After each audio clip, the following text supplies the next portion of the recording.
Yeah, so after that he made this, he then spoke to her, not before. Yeah, exactly.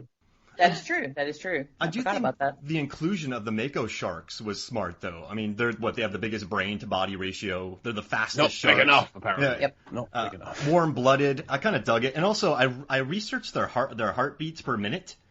Mm-hmm. And let's see, they actually, when they said it was normal, their heartbeat is sometimes from 28 to 78 times per minute. So I guess when that heartbeat was normal, but then they said... Yeah, it said 50. It was in 50s, yeah. So, I mean, at least that was scientifically correct. If you're unconscious, doesn't your heart rate slow? Shouldn't it be lower than 50, which is the average? Oh, wait, but I don't think the shark is unconscious. It's faking. Well, it's under stress as well, so it's going to be higher if it's under stress. But you have an engineer who's running this thing is sedated. Yeah, it looks about right. It seems in spec. He's calibrated it to a human that's in a coma. So. And I also learned that a great white shark has 8 to 12 beats per minute. Its heart. They have to be very, very efficient because they don't eat that much and they're huge to move. So they have to do, like, that's, they don't stop because they need the water over their gills. But yeah, most of them just coast. Maybe a burst of speed here on a seal. But yeah, they're just really efficient floating machines. Wow. With teeth. And I don't know. I have a question. What do y'all think about the animatronics in this movie when they lift it up? It looks pretty beautiful, right? I thought it looked good. It was well done, yeah. No. It didn't look like an overly, like it wasn't Jaws, like where the mouth is creaking open in weird ways. You're like, So I don't work in film. I have a question. Yeah. Okay, so let's say you are a character that gets killed off in a movie. Would they film your stuff early so they don't have to pay you scale anymore? I think it just depends. So I guess if they get killed in the first third of the film, but they don't film that first third until the end. Mm-hmm. Because a lot of movies, they just film in certain locations. So, I mean, some actors have been on film sets when they've been killed off because of just the way the movie's scheduled and the way they block it. So if you're shooting if you're knocking out all the scenes in the lab, then you're knocking out all the scenes in the room, and then you're doing that, you might be on set a lot longer just to be there. Well, I'm just trying to think of, if you were going to stretch a budget, make a horror film, you could get, some A-listers in there and only pay them for, 2 days. Come in, kill them off, bring Liam Neeson in, come in, kill them off. There you go. Well, I think if you were going to have Sean Bean in any of your films, you should just get his done in the first day because we already know what's going to happen. Never been on set longer than 3 days. Yeah. Imagine this scene, right? You have, oh God, has he been on set long? No, probably not. He would get weirded out if that happened. Mm-hmm. Well, I mean, you've got the Lord of the Rings. He was probably there. He couldn't do all of the Boromir stuff in a short time, but he did request they rewrite the script so that he died into the first film instead of the start of the second one, like he would in the books. Mm-hmm. I assume. Probably. He's like, I need to get out of here. It's New Zealand. It's very far from home. I don't know. It's the gig economy for him. He's like, you know what? I just need short segments of work. That's it. But, I would bet money that he had to stay for at least most of The Martian. So good for him. He lived through The Martian, so that was a plus. I was waiting for a computer to drop on him. Right. He's had some wonderful deaths in films, though. There's a film called The Field where he gets run off a cliff by a herd of cows. So it's not all just standard decapitations or whatever. So. And in Clear and Present Danger, I think he gets shot, then he gets stabbed with a boat oar, and then he gets blown up. It's like a 3-step process. And they kill him twice in GoldenEye. Well, you got to make sure that he's really gone. Well, when you die that many times, you get good at, it's hard to kill the people off. And also, during that Meg episode, that you came up with a show that should be on Shark Week that I really want to watch. It's called I Was Eaten by a Shark One Day. Yep. Sounds like the title of my book. So. I would love to hear that story, right? It reminds me of Monty Python, The Holy Grail, where it's like, she turned me into a newt. Like, I got better, but... I have so many questions. So, what would that episode be about, I was eaten by a shark one day? I think it would probably be the story of someone who gets bitten by a shark, and the shark goes, "Bleh, you're gross," because they don't want to eat us, because we are not nearly good enough. We are not seals. We don't have large amounts of blubber. So this is a person who just got spit out, but they almost died. So, they bled out a lot and they had a lot of transfusions and they probably had to learn to walk again, but they don't, blame the shark at all. Ever. Oh, so I would do it the other way, that they would just have irrational fear of anything. Bathtubs. So that they can't handle just even regular fish. Like if it's a trout, they're like, oh my God, and scream. I love that. I'd watch both of them. You're at a koi pond and it's just freaking out. I'm into bathtub. They're like, nope, not doing it. I also love most of those shark attack episodes. They're like, I was in the shark's territory, but I want someone who's like, man, that was my water. That was the shark's fault. I think those are the ones they actually eat. The shark just spins it. You're like, this is a guy who broke into my house and thinks he's going to live here. I'm going to eat him. And the other ones are like, oh, you just wandered by or you're just watering the garden. Okay, enjoy. Go on your way. So the shark's like, have stand your ground down here. And so fuck. Sorry, so screw you.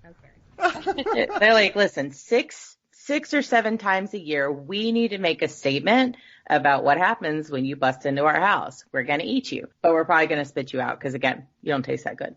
So, but we're going to chomp you enough that you're going to bleed out. And then it'll be a warning to the others. That's why only 6 or 7 people die a year from shark attacks. It should be much, much higher if they were as obsessively killing machines as we like to portray them. Shark Second Amendment, the right to bare teeth. Yeah. Is there a shark coalition that sets the number of attacks each year? Probably. It's a committee. Aquaman. That's the best kind of shark to be on that committee. Oh, sorry, Jay, what was that? What would be the best kind of shark to be on that committee, do you reckon, as a shark expert? Mako, right? The smart sharks? Bull shark. Oh. They are the most aggressive. You got to have somebody who's highly aggressive to get things done. So you'd have to have the conflict, right? You have to have the peace-loving one and the aggressive one, so it's like in Independence Day where it's like, nuke 'em, and then the other one. That's the Robert Loggia character. So you have a nurse shark and a bull shark, and they just are constantly at odds. That's right. That's the way for compromise. Move forward. I'm like recasting the West Wing with sharks, and I want to see this show. What would the walk and talks be? Swim and talk, I guess? Yeah, it'd be like swim and, well, sharks, as I've learned from listening to the Nerdy Bitches, sharks don't growl. They don't roar. That's something you talked about, so it's just swimming. There's no talking, there's no dialogue, it's just swimming. Do they have wow. It's like fin signals. They flash each other with their fins. So are they wearing swimming suits? and subtitles. Are they wearing suits? Well, of course they are. Yeah, shark skin suits. Yeah. Oh, no, you would be professional. This isn't a Zoom meeting. It's only the top part, because below it's just got an eel wrapped around her tie. The pants would be ridiculous. It is like a Zoom meeting. It's business on top, party on the bottom. So bow ties? Eel ties. Eel. Oh, got it. Oh yeah, that would be nice. It's probably just the sucker fish that lays on like a bowler tie. Yes. My gosh, it's so funny. You have a little placodermus up there. Oh, that would be amazing. Are there a ton of extra sharks who are hired to just go in so West Wing, there's so many extras bustling around in the background, it gets very distracting. So are there extra sharks running around? Yes, you got to carry the suitcases. That's a reef fish. They're not cool enough to be sharks. We got reef fish. There's probably your rays and skates, I think. Oh, wow, I like that. Just zooming around the background. The typing pool, the secretary pool in the middle. Sorry, I'm trying to make a joke about it being a pool. I'm not really doing that. I get it. I get it, yeah. Oh, man. Just not enough there to laugh at. I had a vision of The Dark Knight where it's a bull shark who comes in acting as the Joker and then just has a pencil and takes out a tiger shark. That would be something. It takes out a hammerhead, but it goes from the side, so the pencil's not long enough because of the width of the head. Yeah. And now I'm trying to think of the different gang affiliations and where they have to meet to discuss all arcs. This is going to be awesome. I'm really digging this. We're gonna make this happen. Man, because that's a lot of. That's a big ocean. They really do they plan for it? There's no email. Yeah. Aquaman. Oh, you're right. Heather said he just sends it out telepathically. DC Universe, we got it. Yeah. RSVPs and. Oh, man. There's some sort of a meeting board that they can get on. Oh, I would love that. That sounds amazing. Oh, gosh. And then also, one other random thing, maybe I'm bringing the mood down, but I remember when I was working on my master's at Florida State, and I did a project where I animated a shark finning video, just kind of explaining, not pro, anti. My wife and I. Was it a how-to? No, yeah, exactly. That'd be awful. Drag them up on the boat. No, that's terrible. I mean, I'm all up for training videos, but Jesus. Yeah, this is how you do it. But I animated it. It wasn't good, but then we narrated over it just to kind of explain. But it's kind of wild how the 6 shark attacks a year has a reach of just millions of people reading it. But then you have the shark finning and other issues regarding sharks, but those don't get the press necessary because, I think that the narrative is it's more sensational around the shark attacks and less around shark finning and all of that. So it's weird how the media has kind of, I don't know, built up the sharks, not weird, of course, but the mythos of the attacks is so much wider spread than the millions killed a year. Well, this is why Peter Benchley actually started a foundation to save sharks after writing Jaws and having the movie made, because after that, people just went ballistic and went out killing sharks and just culling them to, this point where they are just, it's critical. We've got 70 to 100 million sharks a year that are being killed. That number is staggering. Mm-hmm. That's just an insane number for anything to happen, and nobody cares. But I think that, and again, because the attacks feed our base human fear, and so we kind of like to be scared. That's why people like horror movies, I guess. But so we're like, oh my gosh, that's terrible. We need to get up in arms about it. But the finning thing, they're like, doesn't really affect me, doesn't impact me. That's a very American concept, I'm pretty sure. Yeah. I think, the news in general is look what they're doing to us and not look what we're doing to them. Yeah. Very much, yes. So well, we've had at least 2 guests so far who have said they're scared of sharks, scared of the ocean because of Jaws. Just because of that, it's a lifelong fear. One of them hasn't ever gone swimming since she saw Jaws when she was 4. Wow. So maybe that's blame her parents.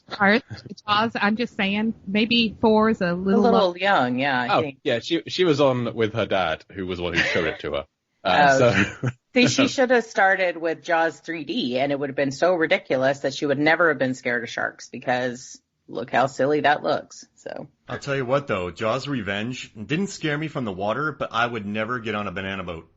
Right. I would never get on a banana boat anyway, so there's always going to be a drunk idiot driving it. That shark had psychic powers and was tracking them like the It Follows creature. And it just barely missed the girl and took out some collateral damage with that woman who just got wiped out. That shark wasn't a very good hunter. What I want to know is, they keep blowing up the shark. So why do they think it's the shark that's come back to get them? Are they believing in sharky reincarnation? This woman is clearly just mentally ill and keeps going places where there are sharks. If your whole family has been killed by sharks, maybe move to Idaho. I'm just saying, they don't have any sharks there, naturally. Jaws 5, Jaws in Idaho, it just finds a way. It pops up in a cow field somewhere. It steals a car in Baja. It's been dropped from the Sharknado. It comes down, jaws chomping. So, okay, this is something you didn't hear in our Sharknado episode. When I was doing all of the social media things that I was doing to promote these episodes, we were doing daily quote memes pulled from the show. And one of them that we pulled was something about how, why a chainsaw? That's the most ridiculous thing. The reach alone is with the shark. It's a terrible idea. You'd want a ranged weapon, you don't want a melee weapon. That's terrible. And the writer of Sharknado actually responded to it on Twitter. I was thank you, Thunder Levinson, or whatever your name is. Okay. What did he say? He said something like, yeah, we thought about that too, but it's kind of cool or something like that. Well, he said, yes, I thought about that a lot, but since lightsabers don't actually exist, because flying sharks do. As opposed to Sharknadoes. Right. So I just went with the chainsaw, like Texas Chainsaw Massacre. And I was like, yeah, it doesn't make any sense to me, Thunder, thinking over. And I was like, are you still trolling the Sharknado hashtag? How did you come across our, podcast on this? But apparently he's still trolling the Sharknado hashtag. Maybe he's a subscriber. Yeah. You never know. He's a long-term listener. He probably is now. Yeah. Yeah. He bought some of your lovely Nerdy Bitches mugs and swag that you can purchase on your website. You can. nerdybitches.com